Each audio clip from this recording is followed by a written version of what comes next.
Okay, mga kamatis, mga kaibigan, welcome back. Oh, eto talagang mainit-init tong balita na to. So, eto po si Miss Coca Nicolas. Okay, bago po tayo magsimula dun sa interview niya with Sir Julius Sir Julius Babaw, gusto ko lang muna kayong bigyan ng konting context tungkol dun sa interview na to.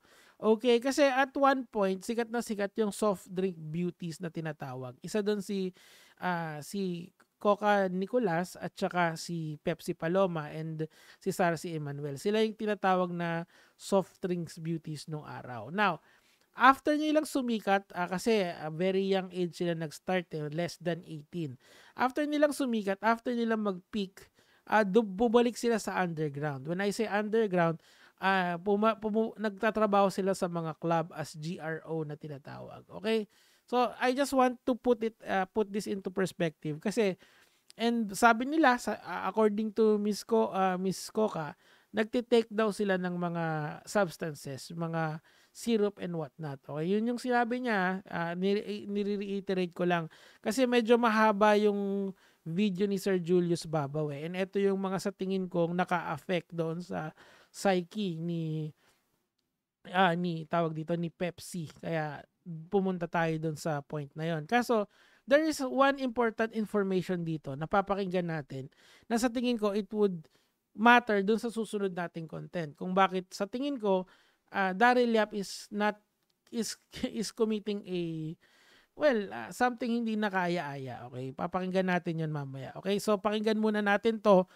Gusto ko lang lagay yung context na yon kasi gusto kong maintindihan nyo how difficult it was to be a soft drink beauties during that time. Tuloy natin. Nung syempre, lagi kami magkasamang dalawa, kahit saan. Basta para magkapatid na po kami, pero matanda po sa akin yung 2 taon na. Mukhang bata lang eh. Opo, mukhang baby. Then, nung nabanggit ko sa kanya yon na Pechay kasi tawag ko sa kanya kay Pepsi. Pechay, sabi ko, totoo ba yung sa inyo ni Tito Weekend Joey? Okay, this is about the R-word case, okay? Na final niya. During that time kasi final na to. So tinanong niya si Pepsi kung totoo ba yon. Tuloy natin. Alin? Yung Hindi alam mo naman si Tito Ray, sabi yung manager po namin. So si Tito Ray kasi ang focal point nitong storya na to. Ibig sabihin, lahat ng galaw ng soft drinks beauties, even if nung hindi na sila ganun kalakas sa showbiz, ay si Tito Ray talaga yung nagko-control. After all, he is the manager. Okay, so kung ano yung sabihin niya, yun yung mangyayari. Tuloy natin. Si Ray de la Cruz. Parang di ka naman na dyan kay Tito. Sabi niya lahat gagawin yan para lang sumikat tayo. Sabi niya. Kaya yung po talaga, ako mismo, ako ang magpo-proof niya na hindi totoo po yun. So yung R-word na yun ay hindi daw nangyari. Pero I would say siguro na may involvement si Pepsi doon sa mga artista na yon. Siguro nakasama, nakasalamuha. To the extent of that, only use your imagination na lang. Ibig sabihin wala tayong alam doon. Pero the fact na nabanggit under the same breath si Pepsi at saka yung TVJ ay something that would tell you na nagkakaroon sila ng interaction. What is that interaction? We'll never know. Kasi nga, wala na, sabi nga ni Fiscal EJ, dead man tells no tales, diba? So, yun, tuloy natin. Kasi very interesting tong interview na to Siya mismo nagsabi kasi sa akin na hindi totoo. Tinanong mo ba siya kung bakit pumayag siya na magpagamit doon sa kwentong yun? Hindi na po. Basta natanong ko lang sa kanya yun. Kasi paborito ko rin po Tito Weekend Joey. Malaking balita yun di ba noong time na yun? So, yung pagpapagamit na yun, I do believe na ang ini-imply doon ni Julius Babaw is that merong nag-orchestrate. Okay, merong nag-orchestrate nung case na yun, kaya sinampa yun. And ang tingin kong nag-orchestrate nun ay siguro lang naman ay yung sino ba yung boss ni Pepsi, 'di ba? Sino ba yung boss ni Coca? 'Di ba? Siguro yun yung nangyari. Most likely the case. Kaya umakyat yun. Kasi parang contradicting yung story kung titingnan mo kung titignan mo sa perspective ni natin dinideny kasi ni Coca na merong R word na nangyari na sinabi sa kanya ni Pepsi. Pero meron kasing case. Meron kasing case na final, okay?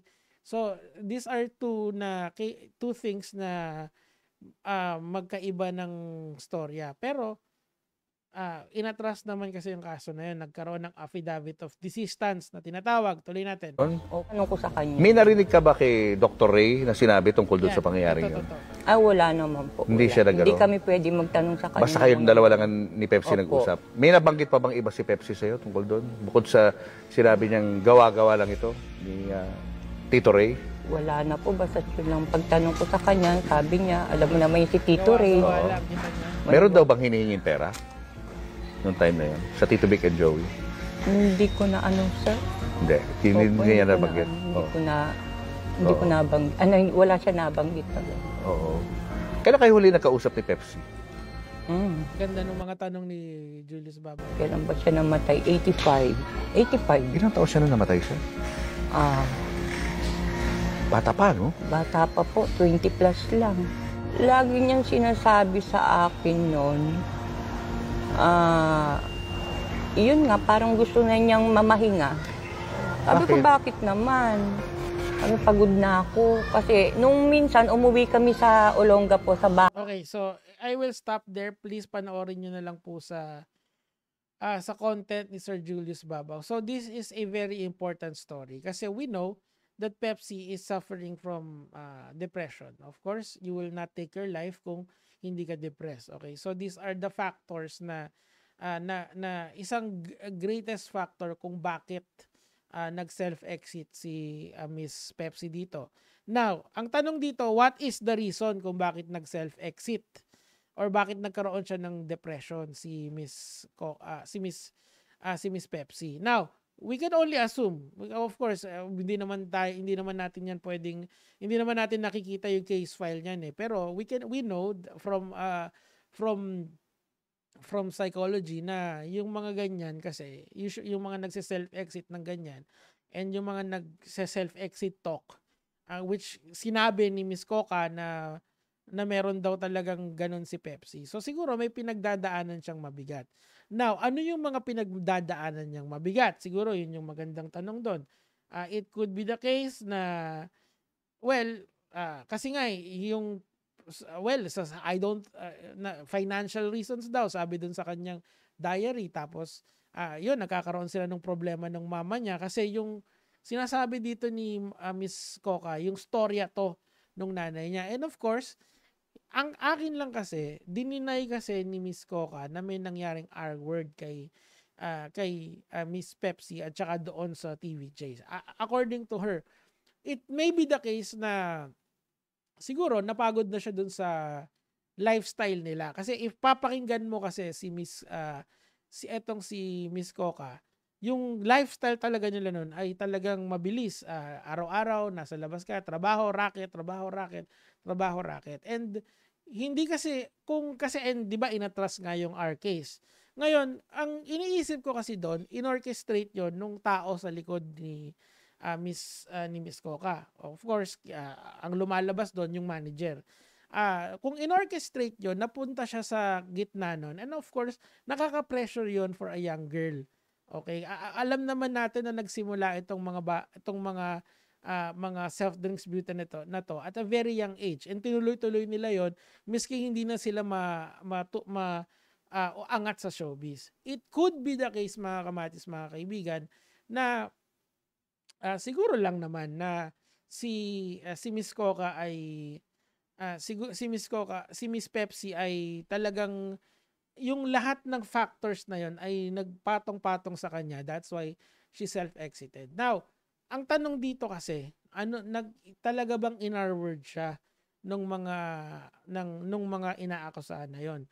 Meron kasing documentation that says otherwise, which is yung pag-uusapan natin after this video. Pero importante itong video na to because meron tayong testimony galing from the friend of Coca na wala na of Pepsi na si Miss Coca na wala daw nangyari. Important context for the next video. Okay?